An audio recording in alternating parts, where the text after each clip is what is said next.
Don't toot your own horn. No one likes a braggart. Play nicely with everyone. Let your work speak for itself. You probably heard these things from your parents, grandparents, and family members growing up. And let's acknowledge they meant well. And on many levels, it's excellent advice. However, when advancing your career, those same thoughts and beliefs may be holding you back from getting you where you want to be. Now, I'm not advocating you go into your next meeting riding the corporate bulldozer ready to run everyone over. But I do suggest that you stay and listen to my conversation today with Ellen Taaffe, the author of The Mirror Door: Break Through the Hidden Barrier That Locks Successful Women in Place. Ellen and I talk about how she navigated a career pivot after spending 21 years at PepsiCo to a job at Royal Caribbean. We also talk about how the mirror door is holding you back from fully believing in yourself, the difference between FOMO, the fear of missing out, and FOMU, the fear of messing up, along with 5 strategies that are either helping or hindering your career. Let's get started.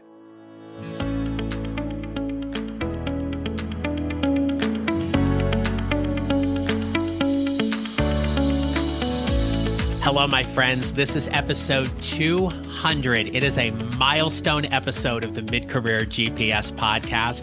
I'm your host, John Nerrill. I help mid-career professionals who feel stuck, undervalued, and underutilized show up to find a job they love or love the job they have using my proven 4-step formula.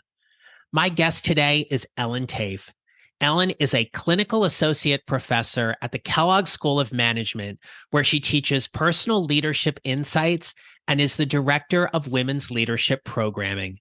Ellen designs and delivers the Kellogg Women's Leadership Seminar Series, the signature program for female students across Kellogg's full-time, evening and weekend, and executive MBA programs.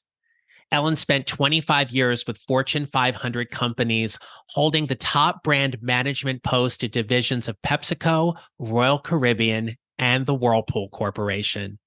And she's here with us today to talk to us about how we can all benefit from learning how to self-promote more strategically and intentionally as we navigate and build our mid-career GPS. It is my pleasure to introduce you to Ellen Taaffe. Hello, I'm Ellen Taaffe, and I am the award-winning author of The Mirror Door: Break Through the Hidden Barrier That Locks Successful Women in Place.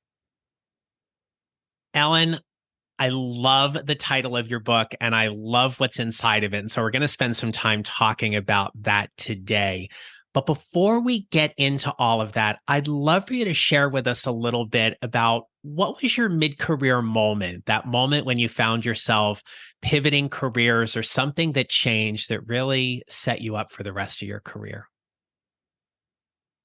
So there are many things I could go to, but I will say after being at one company, PepsiCo, for 21 years, and I was in different divisions, I decided to leave and to pivot into a whole different industry, moving to Royal Caribbean. So, I went from, developing products like chips and granola bars to, design a stateroom and get into all different aspects of brand management and marketing. So it was a major move for me, and I think it helped me eventually get on boards by being able to move into different industries with what I already had learned. It helped me to learn a whole different aspect of, build my capabilities that I did not have where I was. And it was a physical move too. We relocated from the Chicago area to South Florida. Absolutely, that's a huge move. What would you say was the one thing that helped you successfully pivot from your role at PepsiCo into that role at Royal Caribbean? Well, the industry was so different, but I think the things that I loved, like consumer insights, brand strategy, consumer positioning, were all strengths that I brought to it. I would also say my boss really endorsed me because I was an industry outsider, and he had early on had a career at Nestle. So he sort of knew the grounding that I would have from having worked in consumer packaged goods. And he was highly regarded. And how he introduced me and brought me and welcomed me into the industry and into the company really helped me to hit the ground running and to establish trust with the team that I would lead. It's an interesting point, Ellen, because we will get into talking about the importance of self-promotion in our conversation today. But how vital or important is it to have someone like your boss who is there to support, advocate, sponsor, mentor you in those regards? How important was that for you in your career trajectory? For me, it was huge because it was such a massive change to be in one place for more than 2 decades. And I can remember he told me, after a long stint, you have a very low likelihood of staying more than 2 years. And at the time, I felt like, no, that's not true. Now, it ended up being true, but it helped me to go in and I think I was building kind of a mastery of taking the competencies I had from my career and then applying them into a new industry. And so his belief in me, I think, helped me individually. And then his visible belief showed that this person can really succeed here. And so it helped me to be able to like just be indoors, to be able to get the coaching of how does it work here. And it led to other relationships too that were so important for me. As I learned in industry, I did not know at all. I had not even been on a cruise until I, went into this new job. Yeah. They're an experience. Yes. They are. I've been on a few. They are an experience, and I enjoy them, which is nice. Ellen, your book is called The Mirrored Door: Break Through the Hidden Barrier That Locks Successful Women in Place. Please tell us, what is the mirrored door? Sure. So it is this moment that many women encounter when they face opportunity and reflect inward and think, I'm not ready or I'm not worthy. And we tend to busy ourselves doing things that have worked in the past and not see that we're holding ourselves to incredibly high expectations and really see a distorted view. So often we are more ready than we realize. We're ready enough to move forward into action, which is where all the growth is. Why do you think women in particular, or let me rephrase that question. Why do you know women in particular, based on your research and your conversations and all, why do you know they tend to hold themselves back a little more because they feel like they aren't ready? I know this from experience, seeing it, and I also know it from the research. So things like women not going for promotions or new jobs unless they have 10 of 10 of the criteria list, and men going forward with 6 of 10. Now, I will tell you through my book events and from other people, now the book's been out for about a month, I'm hearing, hey, from men that have read it, hey, I have a mirrored door too. And I think that is true. I think for women, it's more frequent and intense, and women tend to be more held to certain things like perfection or being other oriented, and a few things that I've identified that keep us with a really distorted view so often.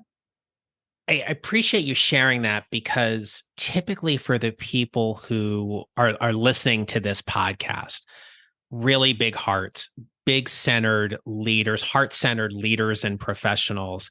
And one of the things about them that I know is that they don't want to make a mistake.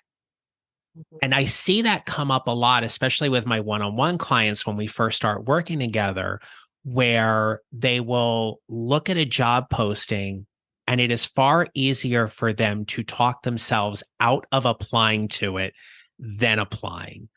What suggestions or advice would you give someone who is essentially, quote unquote, on the fence about applying for a job? And what do you think is the pivotal moment that actually gets them to click submit? I think that we look at those job postings and miss that they are the company's wish list. They're not going to get all 10 of the criteria. That it truly is a wish list.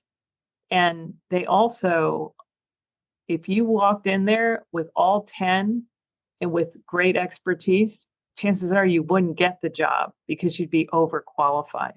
They recognize, so it's part of it's just a mindset of recognizing they're going to hire people who can grow into the job, who have that potential. And so your listeners may have half or maybe more of the criteria, and they can show if you can believe that I could grow into this job and I'm going to get the coaching and I have the potential. I'm a quick study and I have learned how to do things before that I didn't know how to do. That's when it all adds up to it's time to submit and click, send it in. And thank you for mentioning that that job posting is nothing more than a wish list. And I loved your comment about how if someone really did check all 10 out of 10, they're probably overqualified. That's something so often I see job seekers, especially at the mid career level, they miss. They feel like they need all of these experiences and qualifications. The truth of the matter is, especially when we look at things like applicant tracking systems that um, electronically compare and score your resume to the job posting, you as a job seeker will never know what the company has set as that filter or criteria to actually put your application that's going to go and be looked at by an HR rep or the hiring manager. And so internally, you have to decide what makes me feel most comfortable in terms of applying and realizing that 10 out of 10 is probably not going to serve you well at this point. Absolutely. Absolutely. Hey there. We'll get back to the conversation in a moment, but I want to pause here to share news that I am hosting a brand new webinar this month called A Painless 3-Step Plan to Figure Out What's Next for You and Your Career in 2024. If you're feeling stuck, undervalued, and unhappy in your career, I want you to come to my webinar and let me help you start putting some things in place to find that job you'll love next year. The time is now to put things in place and get the clarity you need to tell your story more effectively when networking or interviewing and get your career moving in the direction you want. If you've never attended one of my live webinars, I want you to come to this one. So not only is it free and full of information, there's also time for Q&A at the end.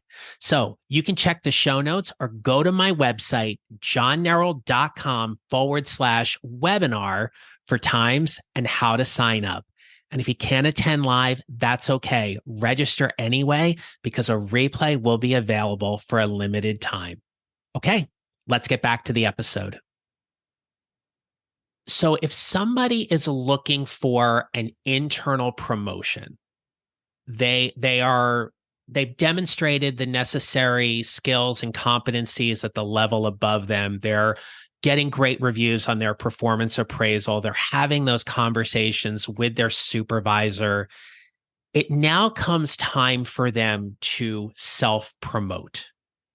And in your book, I'm wondering what tips you can offer and share with us today about, why people and women in particular typically struggle with self-promotion, especially when it comes to advancing their careers. Yeah, I think that I identify 5 strategies that help us to succeed, but they also can become perilous. And one of them is patiently performing. And I think what happens so often is we think we somehow learned along the way that our hard work is going to get noticed. And we have many times negative associations with self promotion. I myself have have heard from my mom, don't be a braggart. Now she would also say, Ellen, you have to toot your own horn. So I kind of got mixed direction there. But often we come from a culture, a family, or it's expected gender wise that we should not self promote, that is, you're being too big, to don't act superior. We learn that there's consequences to that. And then we get in the workplace and it's really collaborative career planning. And we have to shift our view into this is how it works. So if we stay in our old view of self promotion, we likely aren't going to get the job. I love how you phrase that and put that whole situation about performing patiently into context. Because I know I've fallen into that trap where, oh, I'll just let my work speak for itself. And then you realize that somebody else gets the job and you're like, oh, what happened there? And all of a sudden, it is that mindset shift that how am I able to promote myself genuinely and authentically without coming across as being pompous, arrogant, or obnoxious? What tips do you have for people that kind of essentially help them get out of their own way when it comes to their thoughts about the fear of being conceived or perceived rather as pompous or arrogant? Well, chances are that the people who feel this are in no way close to being pompous or arrogant. So, one way is to get some feedback on that too. But we have to start to think about that we can be helpful by what you're calling self promotion because our manager or the other decision makers in our careers, they're busy. They may not know that what we have done or what we want. And so we help those decision makers by sharing, here's what we've accomplished, here's what we're looking for and aspire to in our career. And that's the responsibility of a manager to know that.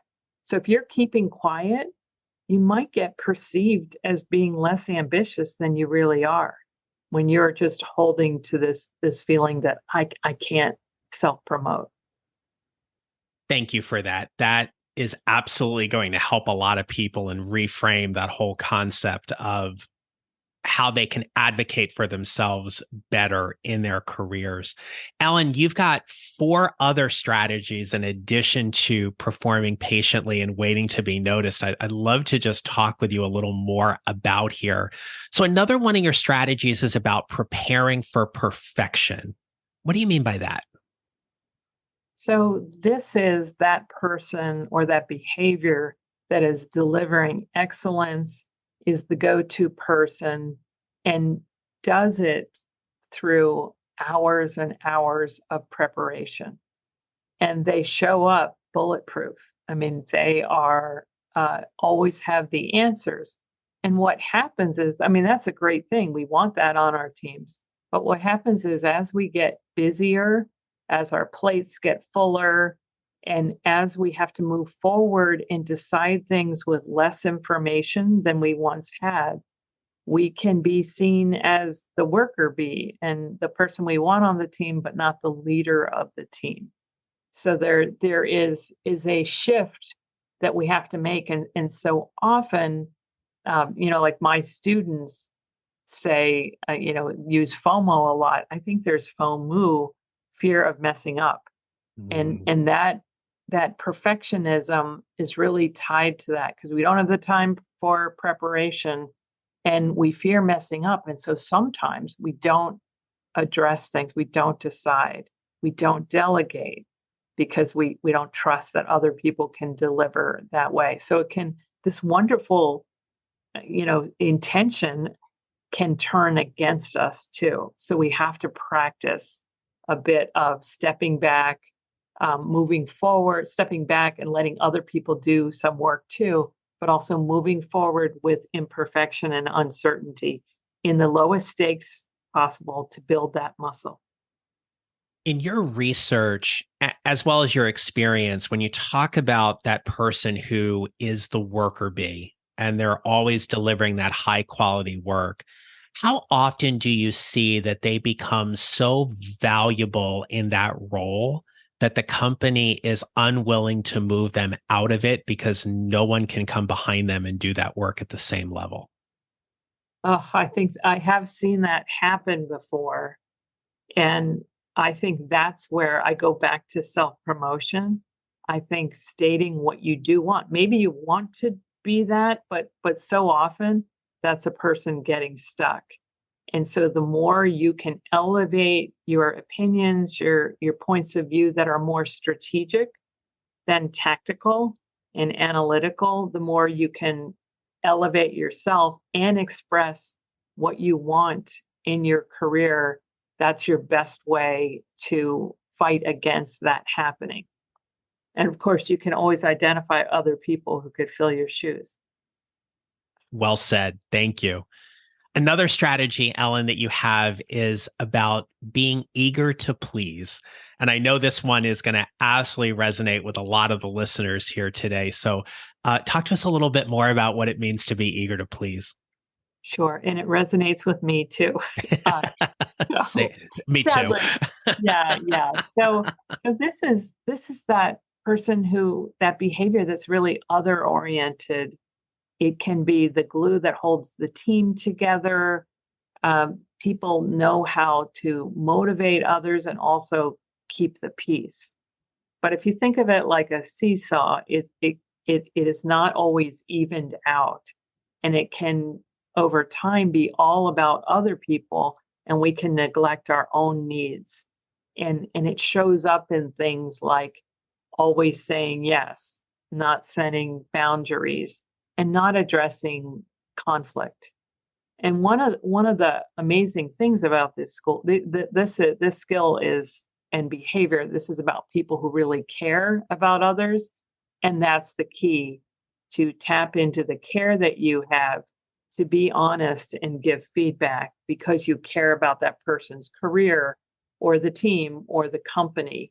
And so it's taking again small steps, and I have in the book some steps to set boundaries in kind of a clear-cut, direct way that we have to try in small increments so that we build the muscle of also taking care of our own needs. And still, it's not walking away from the great strength that this behavior brings of really caring, reading the room, really understanding other people as well. But it's about taking care of ourselves too. And sometimes that means boundary setting, addressing conflicts, and saying what needs to be said. Hmm. Well, and it goes without saying that sometimes people who are overly pleasing and taking care of way too many people often lead themselves into burnout, and Yes. never a good thing in that. So thank you for that. Ellen, another strategy that either helps or hinders us is this idea about fitting the mold. So, talk to us a little bit about specifically where mid career professionals may get caught in a trap, if you will, about trying to fit that mold. Yeah. So fitting the mold, yeah, it brings with it an ability to see what the culture rewards, what the culture is like. And this happens a lot when you move into new jobs where you can quickly read the culture. You're a pretty agile person, and you do what you think they want. And sometimes that's not showing who you are. So for me, your listeners don't see me today, but I frequently wear red. And part of that is for years I was told to wear a navy jacket and not wear red. You know, your listeners don't see I have dark hair and fair Irish skin, and navy's not my color.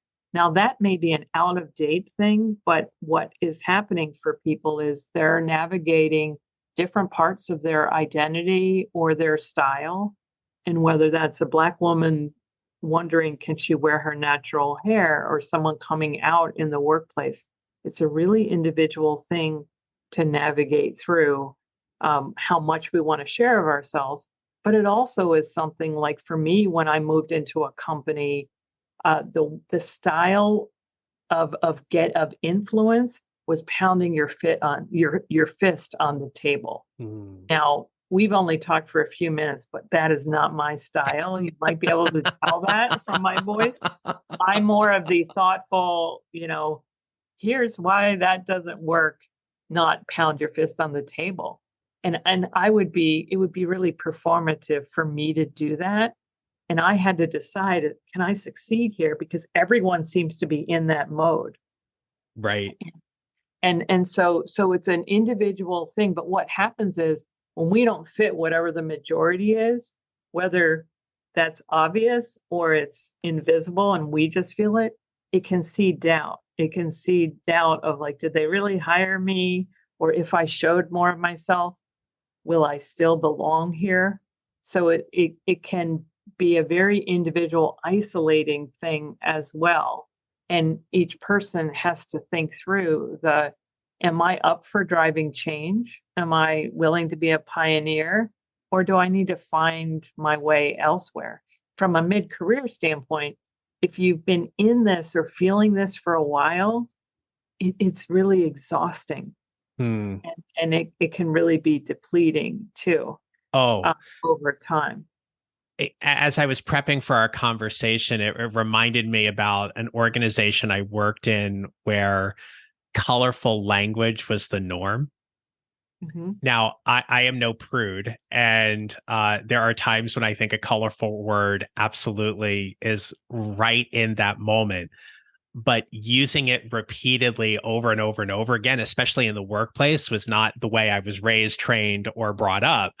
And I remember working in this particular organization and really struggling a little bit with, in terms of, okay, how am I going to show up authentically in a way that, I'm still providing value, but I don't have to do it by, dropping the 4-letter word, right? Whether it be the F bomb or the 4-letter word that says hi to you in the middle of it. So whatever that may be. Your last strategy, Ellen, and I don't know if this, how obviously all the strategies kind of play into each other, but the fitting the mold and the last strategy about working pedal to the metal seem to be this marriage for mid-career professionals where it can absolutely help or hinder them. And I'd love to get your perspective on where that strategy about working so hard and so diligently may be a plus or a minus for them, if you will, in their careers. Sure. So working pedal to the metal is the behavior that helps someone to take charge. And that can be particularly valuable on some big project, the next product launch, or something where we need to drive change, or something that's not been done before. So that this is the working tirelessly to get things done.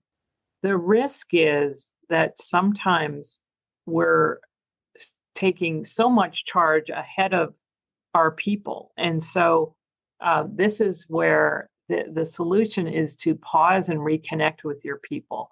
The downside of this is that you're ahead. And part of being a mid-career professional who's perhaps leading other people is creating followership.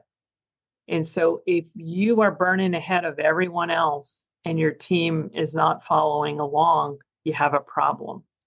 So that's sort of more of an external risk, but the internal risk of this is burnout. And so in both cases, we got to pause to check in and take care of ourselves on the burnout, but we have to reconnect with our teams also to help them to understand why we are so forging ahead. So many times, and for women, this is where bias comes up, that a woman taking charge, they're used to, or the expectation that men and women have, is that we want to see her take care first and then take charge. And leaders need to do both. But so often we need to step back and explain, I am going to be full steam ahead on this project because I know we're up against an incredible deadline, and it's going to put our company on the map or this brand on the map or whatever that is. So sharing with others your intention, your why, your motivation is a way to close the gap with others and to ask for feedback so that you don't have this distance from others as well. Feedback, when delivered and given in a way to support a behavior or to change a behavior, is gold. And I know you know this too, right? But so many people struggle with, having people in their work circles that are really able to give that kind of feedback, but also for themselves to model it, right? So what does that feedback specifically look like? So to recap for everybody, Ellen, the 5 strategies that either help or hinder us that we talked about today was about performing patiently and waiting to be noticed, preparing for perfection, eager to please, fitting the mold, and working pedal to the metal. And all 5 of those strategies I know are going to sit and resonate so well with anyone who is listening. But we are at that point, Ellen, we got to start wrapping up. So my question to you is this: what advice do you have for someone who's listening today to help them build their mid-career GPS to whatever is next for them in their career? So my advice is to tap into your courage. I think so often we are in a society, and when you're in job search or in the challenge of careers, we tend to look for confidence. And my view is that courage is the prerequisite for a job search, for action, for moving into another role, and confidence is the outcome. So I think, you don't have to have already, back to our initial discussion, you don't have to have all 10 of the criteria, but you have to believe that you can make that happen. You have the potential. So I think courage before confidence.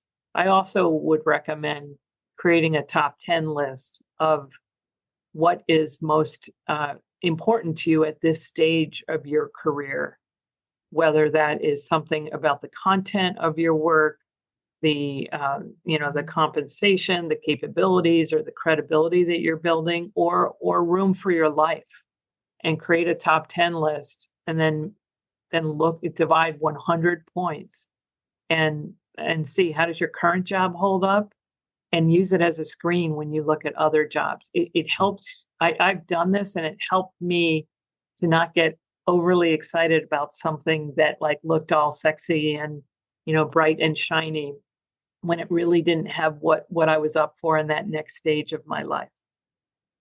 That's gold. Thank you so very, very much. Ellen, I have enjoyed our time today and our previous call, getting to know each other a little bit more. I want to turn the mic over to you. Please share with us where people can connect with you. Please share with us again about your book. Any other information, the mic's yours. Sure. So my website is ellentaaffe.com, TAAFFE. And I have a newsletter that is about leadership and careers. And that's a weekly newsletter that every other week I respond to reader questions in my Dear Ellen column. And then I also am very active on LinkedIn and have a newsletter that is in particularly focused on advancing women and addressing male allies as well. So happy to connect. And my book is The Mirror Door: Break Through the Hidden Barrier That Locks Successful Women in Place. And it's available at all retailers. Ellen, I will make sure all of that is in the show notes. Your LinkedIn newsletter is phenomenal. I enjoy it. So thank you so very, very much. Ellen Taaffe, it has been an absolute pleasure having you today as a guest on the Mid-Career GPS podcast. Thank you so much, John. Pleasure to be here. All right, my friends, if there is one takeaway from today, I want to go back to something Ellen shared earlier, and that is the difference between FOMO and FOMU. Think about where your fear of missing out versus your fear of messing up is either helping or hindering your career. I'd offer you more than likely, it's probably hindering you in some way. It's holding you back from sharing why you're valuable, why you are ready to take that next advancement opportunity, where your talents and expertise can be leveraged differently within your current or future organization. But if there's one big takeaway here, it is that you are valuable. And your key here is figuring out how best to communicate that in a way that gets people more interested in who you are and what you do, rather than finding you interesting. So as we wrap up this 200th episode of the Mid-Career GPS podcast, Ellen, thank you again. And my friends, here is to the next 200 episodes. So until next time, remember this: you will build your mid-career GPS 1 mile or 1 step at a time, and how you show up matters. Make it a great rest of your day. Thank you for listening to the Mid-Career GPS podcast. Make sure to follow on your favorite listening platform. And if you have a moment, I'd love to hear your comments on Apple Podcasts. Visit johnneral.com for more information about how I can help you build your mid-career GPS, or how I can help you and your organization with your next workshop or public speaking event. Don't forget to connect with me on LinkedIn and follow me on social at John Neral Coaching. I look forward to being back with you next week. Until then, take care, and remember, how we show up matters.